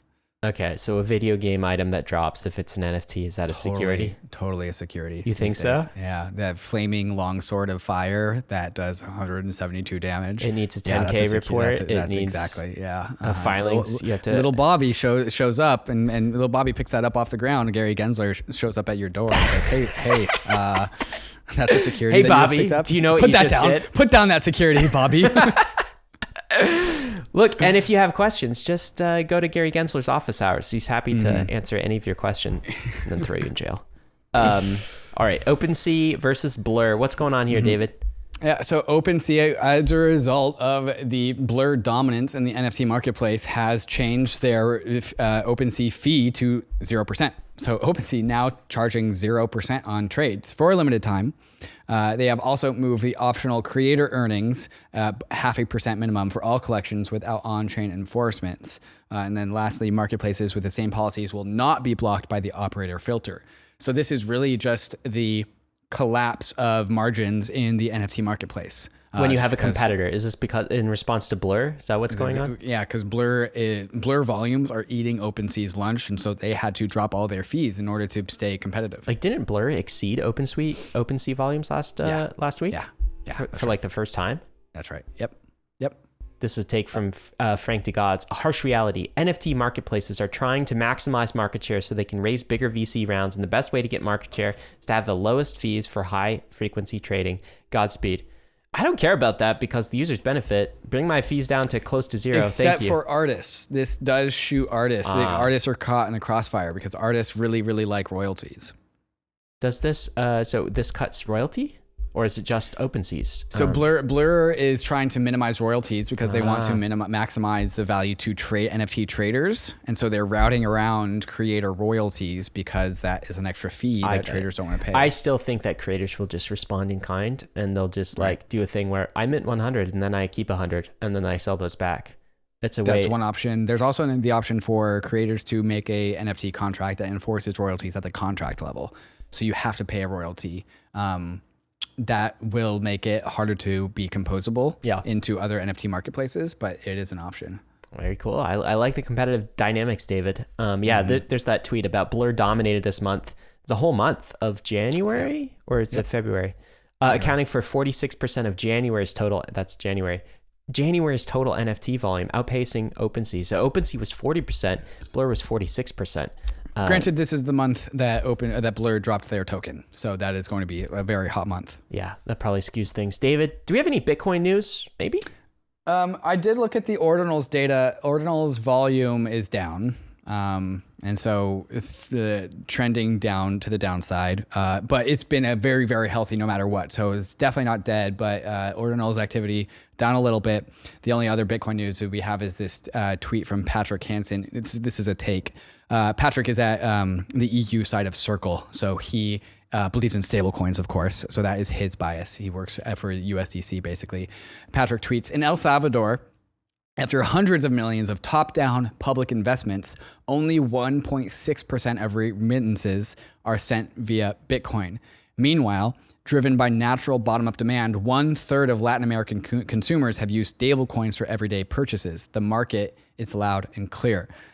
So this has been a growing sentiment, again, like an indictment against Nayib Bukele of El Salvador, of just like really forcing Bitcoin on its citizens, using a lot of El Salvadorian capital and money to buy Bitcoin and make Bitcoin investments, when the critique is that money could have been used to support public goods for El Salvador. Wasn't the remittance use case always dumb for Bitcoin? I mean, I never understood this, because it was just basically like... hold Bitcoin, just hold it. It'll go up in value. The use case of Bitcoin is you hold it while the money printer is printing. If I'm holding my money, like, that's the last thing I actually want to spend. I want to spend my inflating currency. I want to hold my Bitcoin. I mean, the same is true of Ether, really. It's not a good medium of exchange. Right. It's not a good unit of account. It is a fantastic store of value. So wasn't it destined to fail from the beginning? I would say so. Yeah, because like the whole, you use Bitcoin for remittances. So like, actually, I'm not a believer in the whole blockchain, not Bitcoin thing, but that's what a blockchain is for. David, is for remittances. If I could pay my gas fees, my ETH gas fees in USD, I would. USDC. Right. I would just have it like, because then I don't have to be like, I paid in ETH. And now do I have to buy that back? Gotta do taxes. Yeah, I gotta do taxes. Thank you. Exactly. What's this from Caitlin Long? This was interesting last week. So moving on to a new subject. Caitlin Long tweets out this tweet. It's time for me to reveal a few things. I've just published a post, shame on Washington, D.C. for shooting the messenger. And so Caitlin tweets out, today I'm publicly disclosing for the first time that I handed over evidence to law enforcement of probable crimes committed by a big crypto fraud that started months before that company exploded and stuck its millions of customers with millions of dollars of losses. Is she talking about FTX? Sure. She might be talking about FTX there, Ryan. She doesn't name them by name, though. No, it does not. And then B, I also warned bank regulators of a mounting bank run risk inside banks servicing the crypto industry before the bank runs ultimately hit. So Caitlin Long saying, hey, I told regulators and law enforcement about the FTX fraud, and then I warned banking regulators of all the contagion that might happen. What happened as a result of that? Well, her bank, which is a fully custodial, this is a Custodia bank, which is like a fully backed reserved bank out of Wyoming. What happened to Custodia? Custodia's banking license, banking charter, I believe, was denied and now disparaged for daring to even come through the front door. So Caitlin Long, founder of this Custodia bank, who's trying to be a responsible, fully custodied crypto bank, reported to law enforcement about FTX, talks about all the incoming contagion, and then gets the door slammed on her face. So she actually went to the regulator's office and asked. And not only did they not help her, they actually didn't listen when she was trying to whistleblow on the things that she saw going on in the industry. Yeah. So Jesse Powell retweets this and says, Jesse Powell of KRAKEN says, I can't tell you how infuriating it is to have pointed out massive red flags and obviously illegal activity to regulators only to have them ignore the issues for years. Quote, they're offshore. It's complicated. We're looking at everybody, end quote, is what Jesse's saying that the regulators are saying for years. And then to be used as their example. So Wow. like, I mean, this is obviously hitting very personally for Jesse because, KRAKEN just got staking inside of the US shut down by the SEC. Even though it's a relatively low risk, good product. And Jesse's been doing some of the similar stuff as Caitlin for years now. And then also like, this is what our complaint about Do Kwon, Ryan, is like all the bad guys come in, they make a bunch of money, they cause a bunch of destruction, they cause a bunch of chaos, and then they go hide in Serbia, and all the people who believe in this industry take all of the blame, take all of the hit. The good people like Jesse, right? Yeah. Who is actually like, whistleblowing, talking about the red flags. 2 regulators actually showed up to Gary Gensler's office to talk to him. What does he get for that? A $30 million fine. Yep. And sorry, you can no longer have a staking product. Yep. Meanwhile, Sam Bankman-Fried is watching football on his VPN. Is he watching football or playing video games? Probably moving assets around. If you're Sam, watch him. He would if he could. We know that's what the claim is. Is like the court is like, hey, why are you on a VPN? And Sam Bankman-Fried was like, I'm watching football. That guy doesn't watch. No way, really? Yeah, you haven't heard this part of the story? No. Yeah, so he got in trouble for using a VPN when he shouldn't be, and he just said, yeah, I'm watching football. He's like, dude, you're at home. Turn on the TV. You don't need a VPN for this. Oh my God. The grift don't stop. Oh, this is more Jesse. He says this. I have a theory. Regulators let the bad guys get big and blow up because it serves their agenda. Number 1, destroy capital, resources, and crypto. 2, burn people, deter adoption. Number 3, give air cover to attack good actors. The bad guys are actually on side. Good guys are the enemy. Man, it does feel like that sometimes, doesn't it, David? Yep. Doesn't it? Yep. Yeah, so Gary Gensler is trying to say, like, Jesse of KRAKEN, that man sold an unregistered security. He's bad. And meanwhile, like, our perspective is like Jesse, Caitlin, many others calling out the actual frauds, the actual risks, and that if like they're our heroes, they're our good guys. But from the outside in, like Gary Gensler and his like office hours campaign is trying to do the same thing that Elizabeth Warren's trying to do, which is paint us all as like shadowy supercoders. But Jesse's saying, and that's all intentional. That's all part of the evil genius play. Mm-hmm. I hope that's not true, but it feels like it is, and the evidence is weighing on and that being the possibility here. Mm-hmm. David, Collab.land launched a token. What is this? What does it mean? Yeah, so people who are familiar in the DAO space or in the Discord space will definitely know Collab.land. It's basically very, very important Discord infrastructure. So Collab is a governance token and used within the Collab.land ecosystem. So holders will be a part of the Collab.land DAO, feature requests, bounties, create the marketplace. Token claim will begin on February 23rd, which is today. So that was yesterday if you're listening to this on Friday. And so if you are an EARNIFI subscriber, I'm sure you'll be getting a notification of your eligibility for this. So if you're not an EARNIFI subscriber and you don't know what that is, go to earn.fi and sign up to get notified of airdrops like this one. David, what's going on at Superfluid? Did they introduce a new feature here? Yeah, Superfluid Vesting. So what is Superfluid? Superfluid is streaming payments. So micro pennies per block, cents over time, just super fluid payments. So like instead of just... streaming money, baby. Streaming money. Yes, thank you. And so the Superfluid Vesting is a way to vest using the Superfluid contracts over time. So you can now put in vesting contracts using Superfluid. So the tokens for a specific protocol or whatever stay in the sender's wallet until the very moment that they are vested in a stream directly to the recipient's wallet with or without a cliff. So there's no token lockup in a smart contract, and these tokens can be put into... This is the thing DYDX should have done. Yeah. You remember a few weeks ago, when we were talking about they made, promises, investors made promises, and we could have just done this on a smart contract. That's what Superfluid is doing. It's enforcing vesting at the code layer, which is like, hey, that's a good use of smart contracts. That's a great use. And then also out of FiLand this week, we've talked about FiLand before, but they've announced their $2 million seed round. What is FiLand? It gives you this like little 3D landscape to place little objects, and you can only place the objects if you have done the thing in Web3 that enables you to claim those objects. So for example, you can place a UNISWAP object on your land if you've traded on UNISWAP. What's yours look like, David? DavidHoffman.eth, brother. It's how do I find you? Search accounts right there.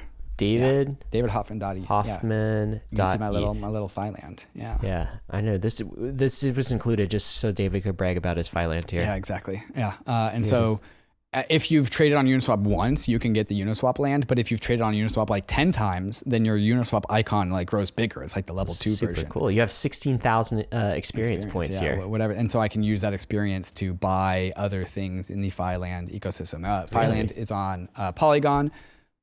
Look at these quests you've achieved. Right? Like, look at all my achievements. Man, yeah. a busy little bee over here. There we go. There's my Filand. Look, I got a bunch of little trees. I got my OpenSea ship. So like you can even like I've linked in the YouTube channel, which goes to Bankless. So not only can you do your Web3 achievements, you can also put in your Web2 identity, and you can link like your Instagram, your YouTube, your Substack. So this is just a fun, cool little experiment in on-chain identity that I thought was pretty cool. Yeah, social signaling. You can connect with the best wallet ever. The MetaMask. best wallet ever. The best MetaMask. wallet ever, of course. And so Thank you, when you go MetaMask, into for Filand, sponsoring this. Yes, thank you. And so you can go in and like you will have your land out of the gate. I think you do need to have an ENS name. So you log in with MetaMask into your ENS wallet, and then you can start building out your Filand. And then, of course, just as a disclaimer, both Ryan and I are investors in both Superfluid and Filand, as we just mentioned. No, I'm not in Superfluid, just you. Oh, You know that's right. You forgot to sign. Moving on, jobs this week. Bankless.pallet.com/jobs. Uniswap Labs is looking for a senior software engineer. Bankless is looking for some writers, some social growth leads, overpriced JPEGs, needs a producer. Bankless needs a growth marketer. Consensus, a director of engineering. Adidas, global head of Web3 strategy and planning. Pre-PO, senior Web3 front-end engineer. I could go on, even though some companies are laying off. Many more are hiring. Crypto just keeps getting bigger. Go look at the job opportunities at bankless.pallet.com and check that out. David, what do we have coming up next? Coming up next, we got questions from the nation. Hey, Ryan and David, what do you think Vitalik would be working on if he wasn't working in crypto? Great question. We'll talk about that, as well as some takes from the week, as well as what are Ryan and I bullish on moving forward, and also one of the best moments of Zen that we've ever had ever. So stay tuned for all of that and more. But first, a moment to talk about some of these fantastic sponsors that make the show possible. The Phantom Wallet is coming to Ethereum. The #1 wallet on Solana is bringing its millions of users and beloved UX to Ethereum and Polygon. If you haven't used Phantom before, you've been missing out. Phantom was one of the first wallets to pioneer Solana staking inside the wallet, and will be offering similar staking features for Ethereum and Polygon. But that's just staking. Phantom is also the best home for your NFTs. Phantom has a complete set of features to optimize your NFT experience. Pin your favorites, hide your uglies, burn the spam, and also manage your NFT sale listings from inside the wallet. Phantom is of course a multi-chain wallet, but it makes chain management easy, displaying your transactions in a human-readable format with automatic warnings for malicious transactions or phishing websites. Phantom has already saved over 20,000 users from getting scammed or hacked. So get on the Phantom waitlist and be one of the first to access the multi-chain beta. There's a link in the show notes, or you can go to phantom.app/waitlist to get access in late February. How many total airdrops have you gotten? This last bull market had a ton of them. Did you get them all? Maybe you missed one. So here's what you should do. Go to EARNIFI and plug in your Ethereum wallet, and EARNIFI will tell you if you have any unclaimed airdrops that you can get. And it also does POAPs and mintable NFTs. Any kind of money that your wallet can claim, EARNIFI will tell you about it. And you should probably do it now because some airdrops expire. And if you sign up for EARNIFI, they'll email you anytime one of your wallets has a new airdrop for it to make sure that you never lose an airdrop ever again. You can also upgrade to EARNIFI Premium to unlock access to airdrops that are beyond the basics and are able to set reminders for more wallets. And for just under $21 a month, it probably pays for itself with just one airdrop. So plug in your wallets at EARNIFI and see what you get. That's EARNI.FI. And make sure you never lose another airdrop. Questions from the Bankless Nation Discord. Here we go. Question from Proxy. People always say layer 2s do inherit the security of their layer 1 when compared to sidechains. But what does that actually mean? That's a very relevant question this week, given the Base announcement. So the difference between Base as a layer 2 and Base as its own sidechain is what? What does it mean to inherit the security of Ethereum for a chain like Base? Yeah, so a layer 2 has a formal and specific relationship with its layer 1 in a way that a sidechain does not. And so a layer 2 makes certain cryptographic commitments to a layer 1 that binds itself to the layer 1 to follow certain sets of rules. And so it makes promises, commitments, cryptographic commitments to the layer one that it will abide by the rules that it sets for itself. And those rules are things like being able to make a transaction on the layer two from the layer one and all the other cryptographic assurances that you need to make a blockchain a blockchain. And so basically it allows people on the layer one to make transactions happen on the layer two.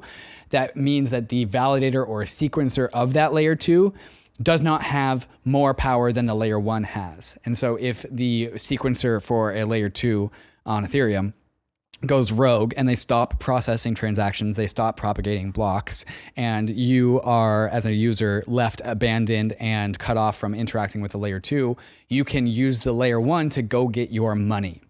A sidechain does not have that power, does not have that relationship, because a sidechain is just another blockchain that posts data to a bigger chain, a layer one chain, but doesn't make any formal cryptographic commitments to that.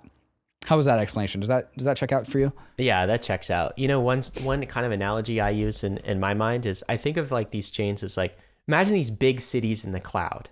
Okay, so Ethereum is like the biggest city of all in the cloud. So it's a city in a cloud, all right?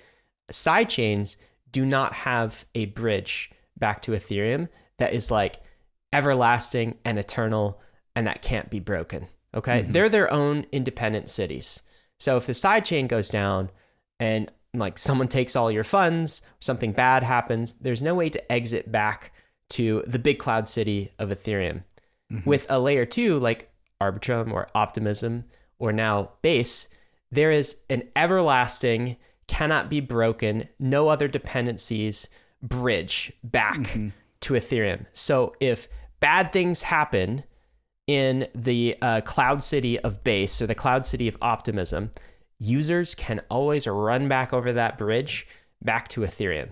And I'm saying users, but I mean like the assets. There's always an escape hatch. Yeah.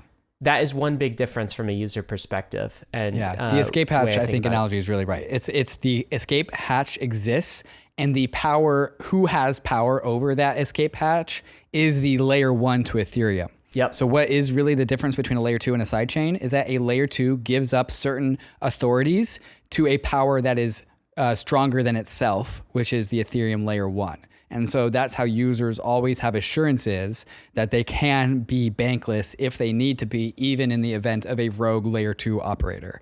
Yep, absolutely. And layer two is really the only configuration that kind of, takes this form, right? So it's much different than a sidechain from that perspective. All right. Well, it gives a layer two its name, as in like without creating that relationship, it's not a layer two, because a layer two implies that you can't jettison the layer one.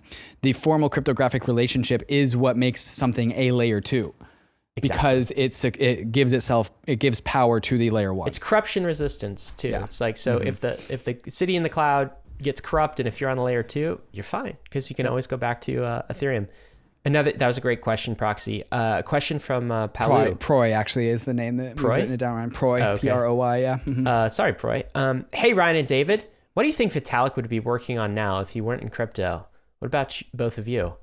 That is, Palu asked that question. David, what do you think Vitalik would be working on? Have we ever asked him that? If he wasn't in crypto, what would you be working on, Vitalik? I don't know if we have. Yeah. I mean, we'll take whatever podcast with Vitalik that we can get. So maybe I'll offer this prompt to him. Vitalik does a lot of things outside of crypto. Let's just do a Vitalik podcast, but we can't talk about crypto the entire time. But no crypto, yeah. How cool would that be? So Vitalik does a lot of things outside of crypto. A lot of people don't realize this. He's very interested in longevity. He's very interested in AI, and he's very interested in charity and charitable giving and impact, basically. So it would probably be something, maybe all three of those things. And so he's very tapped into the longevity world. So maybe he would be like helping promote research in longevity science. What about the public policy type stuff? Quadratic voting and that kind of thing. He's like very interested in sort of the underlying protocols and mechanics that govern society. That govern society and I think help us coordinate. I mean, Ethereum is one gigantic coordination technology unlock that you're creating on the protocol layer. But he's done other things, like quadratic voting could be applied to nation states or, I think the city of Denver is experimenting with quadratic funding for its own public goods. Yeah, it'd be very interesting. How about you? If you were in crypto, what would you be doing? I think, let's see, how many years have I been in crypto? I would have graduated from PT school. I would have a lot of debt, and I would be working as a physical therapist would probably be my answer. Really? Is that what, but like, I think was the path that I was on prior to crypto. That's the path you were on. But let's say maybe another phrasing of this question is, if you had to do something right now that wasn't crypto, what would you be doing? And it's probably, is it physical therapy? Is that your, passion? Okay. So that would have been, that's the path that I jettisoned in 2017. Probably, okay. So if crypto deleted it, but I had all my same skill sets, it would probably be like content production and writing. A food podcast. We know this. I would figure, I'd be a podcaster in a different field, I guess. What field? Maybe AI, Exercise? like some future. Yeah. Exercise was definitely a part of it, but like, I don't know. I think I would have landed on some like futuristic sci-fi technology to be some sort of content producer about. That's probably the easiest answer. That was going to be my answer too, especially after that Eliezer episode. It's like, AI podcaster. Should we pivot the podcast, David? But seriously, we have more AI content coming, so maybe this future is actually going to manifest. That's a great question. All right, let's get some takes. Wait, that was your answer? Is like AI podcaster? Look, it would have to be nothing quite like. There's nothing like crypto on the planet. It's just like it ties so many of my interests together.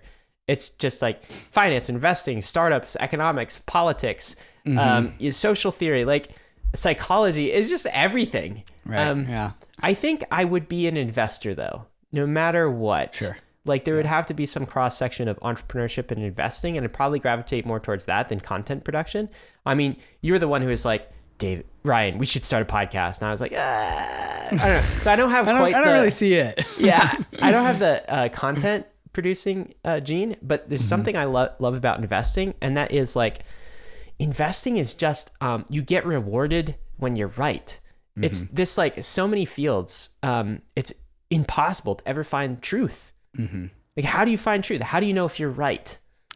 Investing fulfills that gratification for me of like you're in the game and you're playing, and you can be right and you can be wrong, and there's like some underlying truth to it.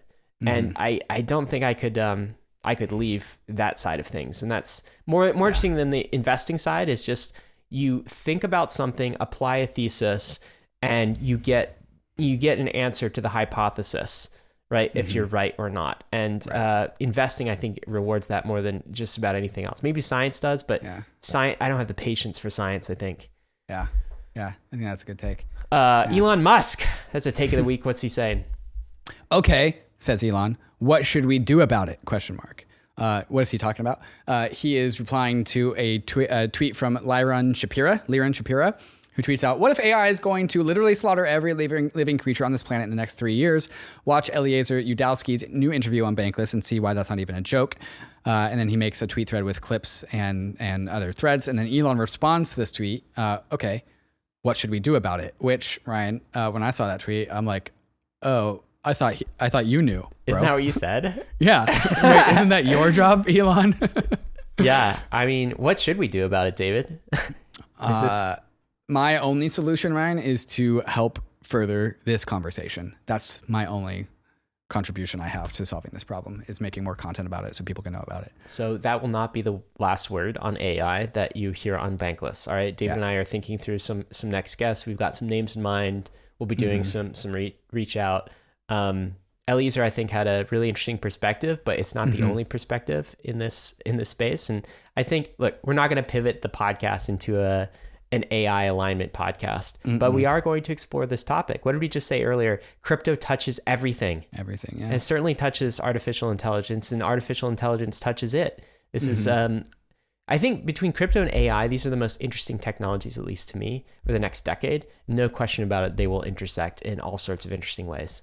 Yeah, and it was interesting. We put out this podcast with Eliezer titled "We're All Gonna Die," which talks about the AI alignment problem, which in TLDR is like, if we make a super intelligent AI, we don't know how to make it care about our existence. It might consider us completely it might just be completely indifferent to us, and it might use At us. least he thinks that's a base case. It's not a he thinks that's the base probability. case. He thinks that's like the very. And so far, likely no outcome. one has really been able to argue against that. Some people diminish how big of a deal that question is. But that is, I think, the issue. We released this episode a week early, and then the Bankless Nation Discord was an AI Discord for a week because that's all they would talk about it in there. And then there's like another Discord that I'm in, and like I brought up some of these questions in here, and they started talking about AI. Yeah. And then this episode goes public, and all of crypto Twitter for at least a day starts talking about AI. And so, Ryan, I haven't told you this, but Vitalik messaged me this morning. He goes, by the way, I'm not sure if you realize the extent to which that one episode has made a huge public impact, raising the awareness on the AI safety issue. And so, like, This is how much this conversation, the Eliezer's like warnings, have been like pushed to the back of people's minds. And so, like, now it's actually kind of good that I think a non-AI podcast is promoting this conversation because no one else is doing it. Yeah. So absolutely, we're also privileged with the ability to ask the really dumb questions. Yes, which I think we did. Like, the dumb questions are what's on everyone's mind too. Right. So I actually, like, I was in a bad place after that episode, but at the same time, I'm very glad that we did it, and I think there'll be more from that too. Okay, David, what do we have? A tweet from Frank DeGods, who's also a podcast guest this week. What problem do NFTs solve? That's in quotes. People want to buy digital goods. That's it. That's the problem it solves. Mic drop. Like, I think it's so, like, people who think, like, does that really need to be an NFT? I think is an invalid question. It's like, why not? People like buying sometimes stuff. you must like this guy, Frank DeGods, because, like, sometimes I hear you say this sort of thing. People like the JPEGs. I'm like, but why is the JPEG going up? This is the early days. Because people like JPEGs. That's all it is. Don't think about it. Isn't it? You don't have to overthink it. Okay, so this is a take that I put out that I want to get your judgment on, Ryan. Can I read it? Yeah, you go for it. Yeah. Okay. This is from you. If you bought a token on the open market, you're allowed to shill to your heart's content. Any other form of acquiring a token probably requires disclosures in order to promote a token that you specifically issued. It's never appropriate to promote. Okay, let me look through that again. 3 Hoffman rules here. If you bought it on the open market, you can shill it. Number 2, any other form of acquiring a token probably requires disclosure in order to promote. Okay, so if you got it as an advisor or you got it as a gift or something like this, or as a sponsorship. Right. Number 3, a token that you specifically issued, it's never appropriate to promote.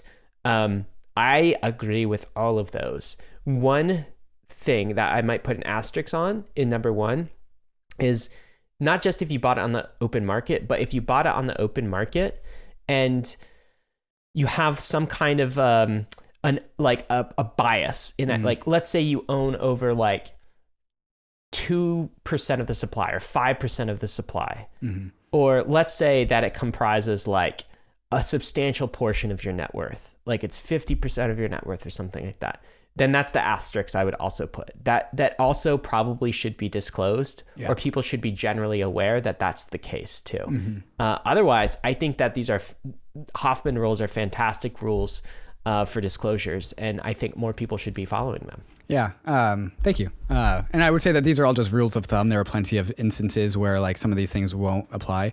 For example, a token that you specifically issued, if you're an artist and you're making NFTs and that's your like income, absolutely shill that. If it's art, shill that to the nth degree. You're an artist. This is more about like these things as financial assets, I would say. I agree. And then even then you're shilling the art, which is the product, and you're not necessarily shilling the finance. The price. Exactly. Yeah. David, here's a take here. What's this? Oh God. So this is 0x Edgar, who's tweeting out the SEC case against Terra Luna. By the end of May 2022, UST, Luna, Wrapped Luna, and Mir were essentially worthless, wiping out more than $40 billion in combined market value. Domestic institutional investors experienced billions of dollars in losses in market valuations. Countless retail investors lost their life savings and ended up in debt as a result of collapse. Here's the punchline. For example, a pharmacist in California borrowed $400,000 against the value of his home to purchase UST and lost his entire investment. A painter in Vermont invested $20,000 in UST set aside for his son's college education, but lost it all when the Terraform ecosystem collapsed. Oof. Don't do that. Yes, Kwon is at fault. Also, take some responsibility and don't invest your college son's education or your home to buy a financial asset. What do we do about this, David? I don't know. Like at some point, this is always how frauds and like scams and Ponzi schemes like work. For some reason, they just attract the reptile brain of so many people out there who don't know how to think about these things. And then they do stupid stuff like mortgaging $400,000 against the value of your own home to purchase UST. One take, I think, is just you have to have a investor mindset, and that includes like an investor psychology. Right. So you can like feel yourself FOMOing into something. Like that is a feeling. You know have that to be feeling, conscious yeah. of. If you start to feel rising up in you, this feeling of like get rich quick. I need it now. Yeah. I need it now. This could be an overnight thing. Like buy. You should always cast doubt on that feeling. Go for a jog. Take a hot shower. Like really consider it. Give it due diligence.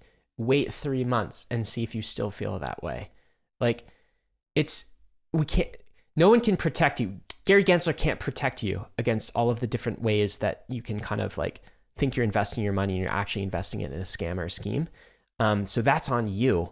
And my hope is that people just develop better instincts and better defense and better investor psychology around this stuff. That's the only protection. Yeah. What else do we do? I don't know. Okay, this was a fun thread. This is Pac-Man from Blur. When I did my interview with him, he was the person on the right. This AI generated, not AI generated, but just like cartoon version of him. Anime, yeah. But it was also animated. So when he opened his mouth, the anime person opened his mouth and also moved around. But then, so this is a Web 2 me versus Web 3 me person tweet thread. Yeah. And so Pac-Man and most of the Blur team have all been anonymous, but Pac-Man puts out this thread doxing himself and telling a little story about how Blur came to be and who he is. And so I always think it's a fun story of when Anon founders decide to un-Anon themselves, to dox themselves. And so if you are curious to hear that story, a very human story of the founder behind Blur, there's a link in the show notes. Very cool. All right, David. What are you bullish on this week, my friend? I mean, so I'm bullish on layer twos. I'm bullish on the OP stack. I'm bullish on so much of this proving a lot of the bankless theses that we've been beating the drum with for years now. What's more to say? I'm also bullish though, ETH Denver, which in about 1 hour, I'm taking a flight out to ETH Denver to go. And so I will see all of you there, especially those going to the Bankless meetup. I have never missed an ETH Denver. It is the most magical time of the year. And so I'm bullish on all of these things, Ryan. More magical than Christmas, David? Yes, it is. The most magical time of the year for David. Yeah. Wow. It's definitely go say hi to David. He'll be wearing a big Bankless shirt. I think a lot of the Bankless folks will be too. We have the community will be too. 9 Bankless team members going to ETH But then Denver. there's huge representation in the Bankless nation. You count the number of Bankless shirts that you see. Yeah, Bankless shirts that you see. DAO punks, Bankless DAO shirts. Yeah. A lot of culture there. Exporting culture. Exactly. What were you excited for, Ryan? I agree with you. And look, you promised not to front run me this time, and then I did it. I got front run, but you kept it shorter. Kept it short. You can elaborate. It's a great day to be going bankless.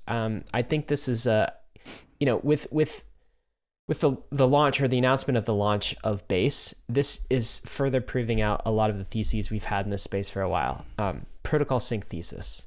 Okay, this idea that the most credibly neutral technologies and coordination structures will kind of sink to the bottom and form the base of everything else. They'll be forced to build on top of this. The idea being like a Ethereum, for instance, or a DeFi protocol that is incredibly decentralized, like a Uniswap, for instance, will be at the basis. That's a thesis that we've talked about from the very beginning. We've been bullish on layer twos for a very long time. In fact, David, we predicted that a major exchange would launch on a layer two. When people thought that was stupid and foolish, and like, why would they? Why wouldn't they all launch their own chains and create their own tokens? And isn't that the game theory of it? Turns out it's not. The DeFi mullet, this idea that we'd have kind of banks in the front, fintech in the front, and DeFi in the back. Ethereum, the network, being a settlement layer for the world, a settlement layer for other crypto banks first, and then for all banks, that bank ledger systems would essentially become either layer twos or side chains on Ethereum.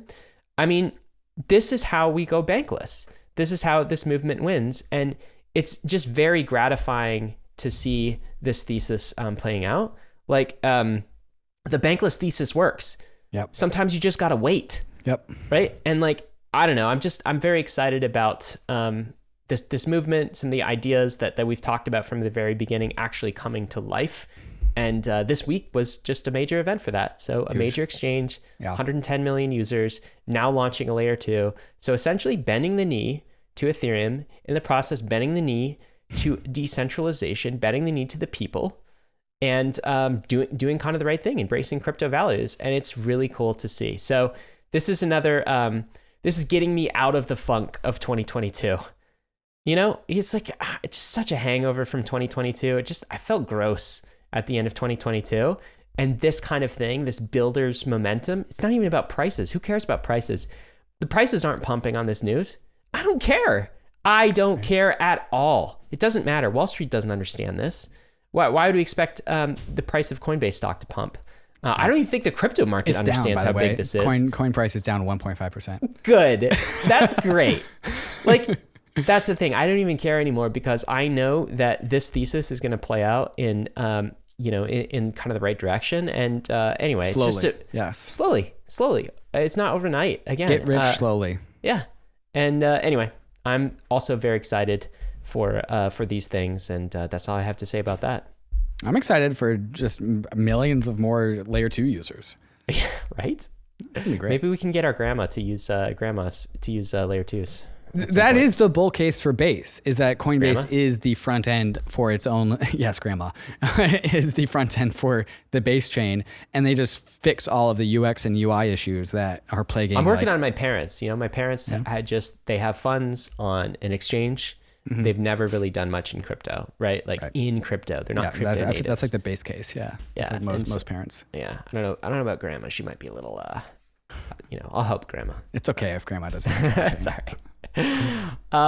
That's it. Meme of the week time. You ready? Let's do it. What do we got? Let's do it. This is the Change My Mind format, and we got Gary Gensler sitting real comfy, drinking some coffee, saying everything's a security. Change my mind. I can't change his mind. I don't think I can change his mind, but I can hopefully help people make that invalid. Not that the opinion of the United States government, Gary. I remember my wise co-host once saying, Gary Gensler, if everything is a security, then nothing is a security. Right. Mm-hmm. I think that's exactly the truth. You can't have exactly right. everything be a security, Gary. That's where we'll end it. David, we got a really cool moment of Zen coming up that I think you should tease and provide some context for. So this is the second song put together by El Coco No, who is a Bankless Nation citizen, also part of the Bankless DAO. This is a ballad, the ballad of Alexei, the, of course, software developer behind Tornado Cash, who is still in jail. And so it's a very long song. It's like 4+ minutes, written by El Coco No, all by himself. I think you are absolutely going to enjoy this one. And if you are interested in collecting this is an NFT that is available on OpenSea if you really enjoy this song. Guys, I should end with the risks and disclaimers. As always, before we get to the moment of Zen, crypto is risky. You could definitely lose what you put in, but we are headed west. This is the frontier. It's not for everyone, but we're glad you're with us on the Bankless journey. Thanks a lot.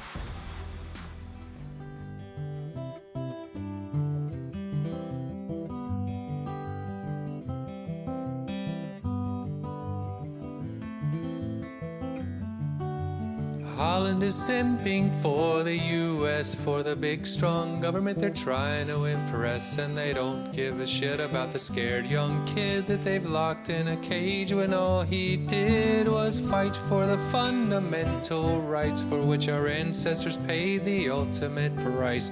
The trial's not over, there's still time to fight for Alexei and all mankind. Inequity just grows and grows, and often this results, God knows, in rebellion and war against the bourgeoisie and all kinds of things we don't want to see. So we said, instead of starting a fight, we'll build a city in the sky where we treat people right, and you can keep your banks and your powers that be, and we'll pay your taxes, and if need be, we'll contort our DAOs into LLCs, and we'll create your CBDC NFTs for free and help undermine totalitarian regimes. And we'll even jumpstart your economy and give you what you need to withstand the Chinese, even before it's something you know that you need. And we'll help to build a future maybe less captured by greed. And you didn't say stop when we started to build, and we thought it was because our city fulfilled all the freedoms, ideals, and rights that speak to human nature of all types. But as it turns out, that wasn't it. You just ignored what you thought wasn't a threat. And then you went and broke down Alexei's door, and you drug him off like a prisoner of war. And for 3 long months, there was no charge as you pat each other's backs and your heads got large. But you didn't realize when you snagged your prize that history will write you as the bad guys. Our tech is neutral, but our movement is not, and personal sovereignty is what we want. You crossed a line, now make it right, 'cause we're an enemy you won't know how to fight. But Holland is simping for the US, for the big strong government they're trying to impress. And they don't give a shit about the scared young kid that they've locked in a cage, when all he did was fight for the fundamental rights for which our ancestors paid the ultimate price. The trial's not over, there's still time to fight for Alexei and all mankind.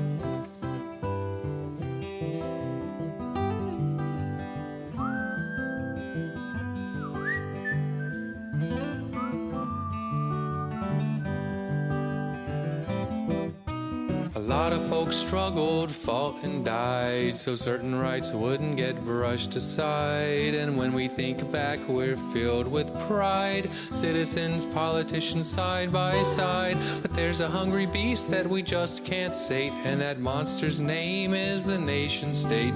And no matter how much we all want to believe, the monster just grows without reprieve. Well, we have a new weapon to fight this fight, and we ask our officials to do what's right. Forget your power and your fucking greed. The world's changing quickly, and we need for you to fight for humanity instead of destroying people's lives just to bolster your career, because that's a shitty way to get ahead. So Holland, go tell Alexei, go home to your wife. She loves you and is afraid for your life. We overreacted and that's on us. We hope the rest of the world will trust that they can still visit Amsterdam, because we're actually not an authoritarian regime. And we regret our actions regarding Alexei to the extreme.